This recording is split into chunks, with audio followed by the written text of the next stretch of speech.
would know. Okay, so here we are. Yeah, Tiera and Hannele reporting from England and Finland. Yeah. Cool. Yeah. You know, I've been in my experiment for 15 years now. I think it's 15, 2009. And, you know, at first I've been thinking about emotional authority. You know, it's the basics are so profound, right? So emotional authority at first, it's just like, oh no, come on. What is clarity anyway? And how do you get there? And what if I just really want to do something? And do I have to wait? And, all of this stuff. And, then there's the teaching of, well, it's never 100% clear anyway. So, what is 80% clear? Is 80% good enough? How do I know if it's 80%? It's just such a whole mental fuck in my mind. And what I have found over the years is that when I'm nervous, I'm not clear. Mm-hmm. When I'm clear, I'm not nervous. Mm-hmm. But that's really only the way that I know, because the solar plexus is connected to the nervous system. So it's like that whole process. But, and then my mind is like, well, can we be a little bit nervous, but not as nervous as we were?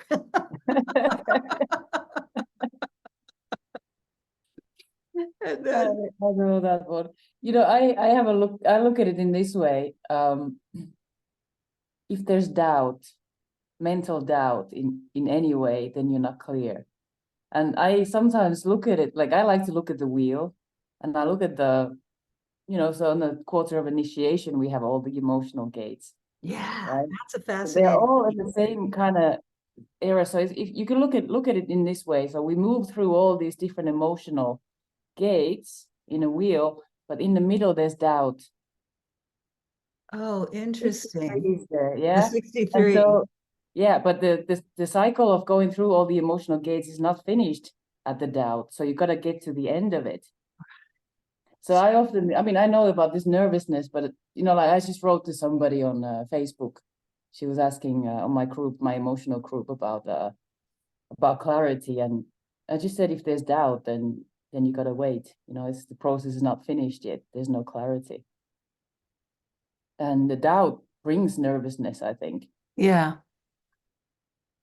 And this is funny about this 80% or 90% or stuff. Like I can feel 80%, and then the next day I feel 40% clear. Yeah, It's not like it increases. It's not like it goes from 0 to 100 or right. 99. It doesn't like It's build growing. like this. No, Clear.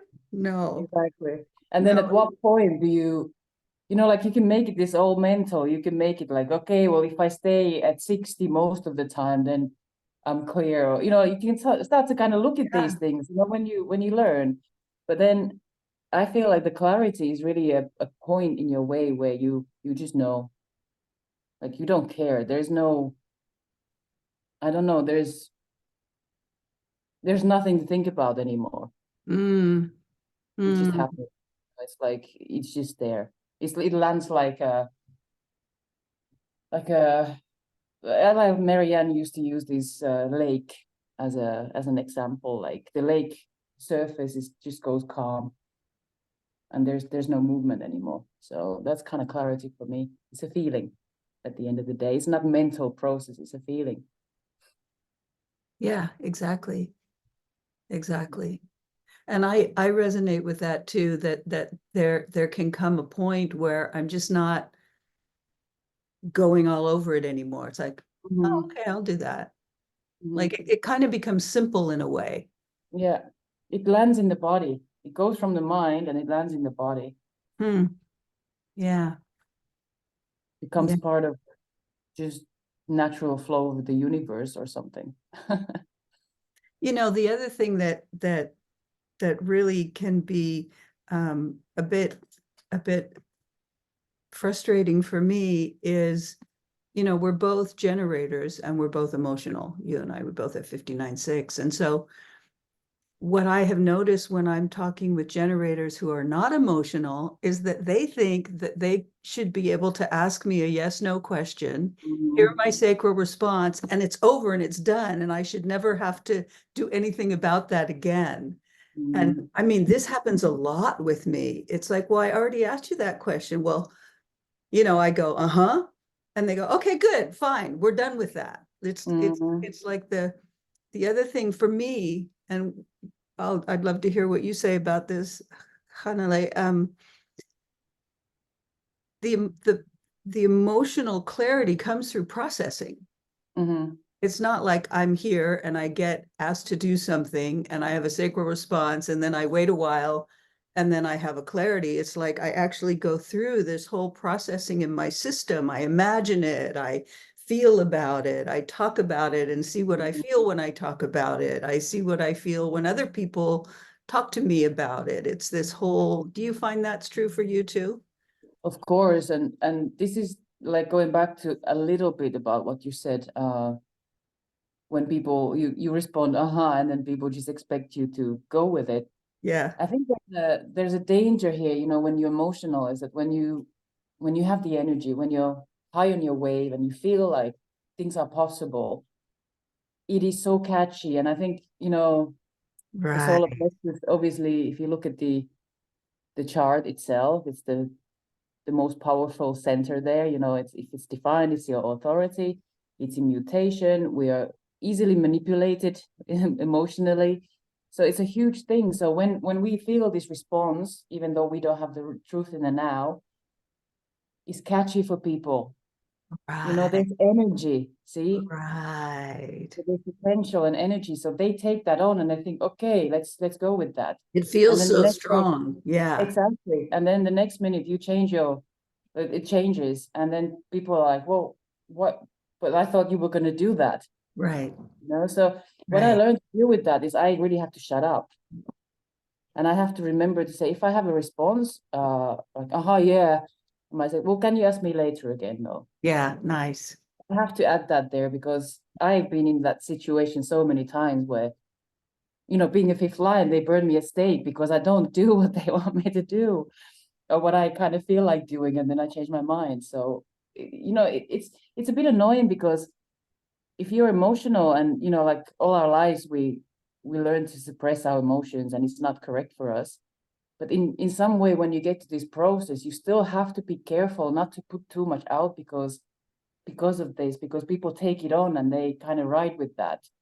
It's like, at what point do you really allow yourself to have all these feelings and don't have any filters, and what part of you still has to kind of keep yourself at check in a way? I don't know, like it's something that I'm experimenting with and seeing. Yeah. I'm And contagious as well, so obviously if I have a strong emotion about something, people immediately think that that's what's going right. to happen. Right. Right. You contagion them right away. Yeah. And the being a fifth line body, I haven't been as aware of the projection field until actually just a couple of years, maybe, Mhm. because Ra talks so much about the fifth line personality because he was Yeah, one, and way yeah. less about the fifth line body. And it was Lily who actually brought it up, how she has seen how many people are projecting on me because of what my body's doing. Mhm. And then also with you and I, I have had people argue with me, just like adamantly demanding that, yes, I am strategic. I have one friend, especially in California, I would say, I'm not strategic. My mind doesn't process that way. I don't look at how to get to something. And she goes, yes, you do. Yes, you do. She's arguing with me. And finally, what came out was, but look how you organize my home. That's very strategic. But Mhm. you and I also both were right mind, left brain. So she Mhm. was seeing my body doing this Mhm. strategic thing Mhm. and never even considered that I don't think about it. Mhm. I can go into a hoarder's place and organize the whole house. I don't think about it. My body does it. So it's very interesting because there she was projecting on my fifth line body that I was strategic. Mhm. And then Well, getting mad at me when I said I wasn't. it's really interesting because, you know, I like to organize my house a Hmm. lot. I take my furniture around, I do things. And if I start to think about how I want it, I can't do it. It's just Right. there is some kind of energy stuckness Yeah. or something. But if I just start moving things and I let my body do what it does and I just kind of go with the feeling of it and I don't think about it, the end result is always there's some kind of a pattern. You know, Nice. I have organized like Yeah. now, like I have very specific patterns here and it happens by itself. It's like my body just does it. Yeah, If I get involved, I mess it up. And exactly. this is how we teach in this course as well, right? We just letting our bodies do the thing and being Yeah, in the flow of the whatever it is, and we have no idea what's going on in the mind. that's right. Well, We have a bit of idea. yeah, I mean, what I do to teach a course is I listen to Ra. I'm completely self-Ra taught. I Mm, haven't done a lot of all those courses out there with other people because when I listen to Ra, it goes right in and I mm, get it and it goes very deeply and it mutates my cells into awareness. So that's what I do. I yeah. listen to Ra. I take notes and I make an outline. And Mm, when I've taken something into the foundation of it, I'm a first color motivation. So I have to get to the bottom of things. I don't memorize. That's not my deal at all. I mm, just get to the bottom of it so that I can actually see what it's saying. And then I have it in me. And so then when I mm, teach it, it's there. It just has to yeah. come out. And I have my little Mm, outline to remind me if I miss a point or this or that. And then also having you in the class, you call out of me easily. Like just your mm, awareness speaks to me. So mm, this interaction between us is brilliant. And I think that the class has so much to do with really not just get information so that you can understand something, but how are you living this out? mm, I loved, um, Hannele, what you wrote about the love gate of the 55 and how even, this many years into your experience, into your experiment of human design, just really seeing what that love gate is asking of you and yeah. how that plays out in your life and how it looks like love or doesn't look like love, Mm, feels like love mm, or doesn't feel like love. And it's mechanical. yeah. And it still feels like love, even, Mm, it's not to disregard it, it's to embrace it and to see it. yeah. And it is like what I wrote. Maybe I'll actually put the like what I Yeah, wrote put about. that comment under this, Yeah. wherever we put Yeah. this. So one of the things that I've been looking into and people are asking about is traumas, you know, Mm, and you know, all this kind of self-acceptance and, you know, how to view all of that. And I haven't really had answers, you know, I've obviously been in my design for, I mean, my experiment for some time, but only recently started looking into the traumas and stuff. And I felt like, you know, what I understood about the 55 has really enabled me to release some of that trauma or some of mm, that kind of self-judgment that I had of myself. And it's basically just pure awareness. That's all is needed. You just have to see it. You don't have to do anything about it. See it, understand it, take it in, and it can release you. And this is why I love human design, and this is why it's so powerful for me because it puts things into into understandable formats yeah, that make sense to our brain, so that we can process and release the old. And I think this exactly. is beautiful. Exactly. And in doing all of this and in teaching and in learning human design, it's like for me, there's kind of this double thing going on. There's basically practice, strategy, and authority. And if you do Mm, that, then you can get your life, the life that you're here to mm, live. mm, There's also educating your mind so it can become an ally rather than an adversary. mm, And that takes some time. It's like I talk to my mind, it's trying to tell me what to do. I'm like, no, we're going to listen. We're going to wait for clarity.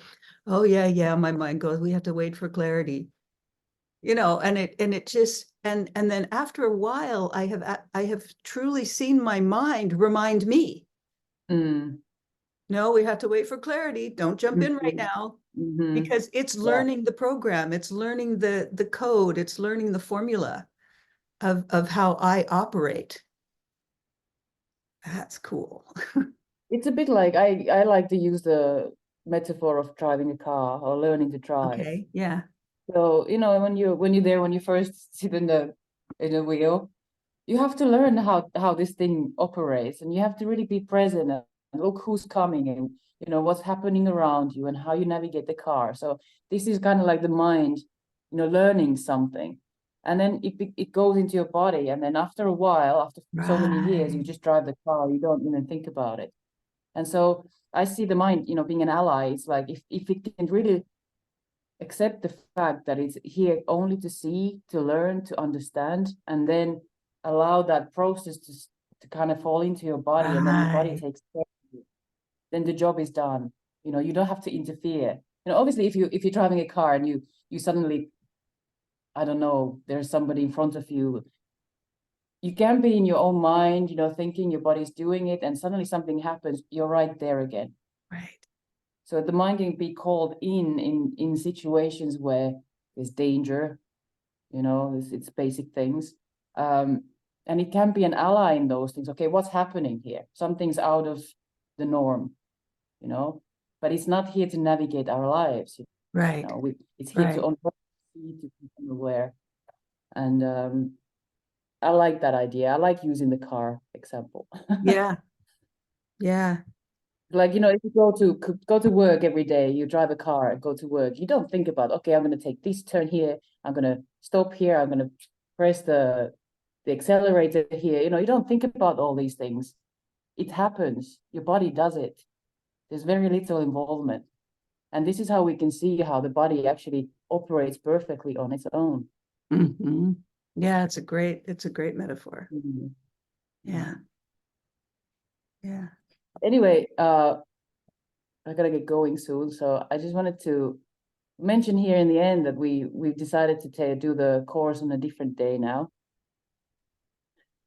So shall we just say here in the end what we're doing with the course? Yeah, go for it. Okay, so we're doing the 6-week course, Love Gates, right? And we're looking at all the different love gates in the G center and also on the mundane love, different gates there. I'm not gonna go through them now, but 6 weeks, and we're gonna do it on Saturdays, 5 London time, which I think is 4 GMT. If anybody wants to work with the GMT. And we start on which day was it? I think it's the 13th 13th, right? Yeah. of Saturday April. the 13th. Yeah, April. So if you want to join us, it's gonna be fun. It's going to be super Yeah. fun. If And you sign up this is the before, flavor of us. yeah, exactly. And if you want to sign up before March because you get a discount, or bring a friend and you get even more of a discount. The details are gonna be below. So Yes, it that's is lovely. I just looked, it is the 13th. Yeah. Yes. Want to make sure. Okay. Yeah. And we're probably going to make more of these videos because Hannele and I have discovered that we bring out wonderful awareness in each other and have a lot of fun with it. So Yeah. stay tuned. Indeed. Cool. Okay. Bye for now. Bye for now.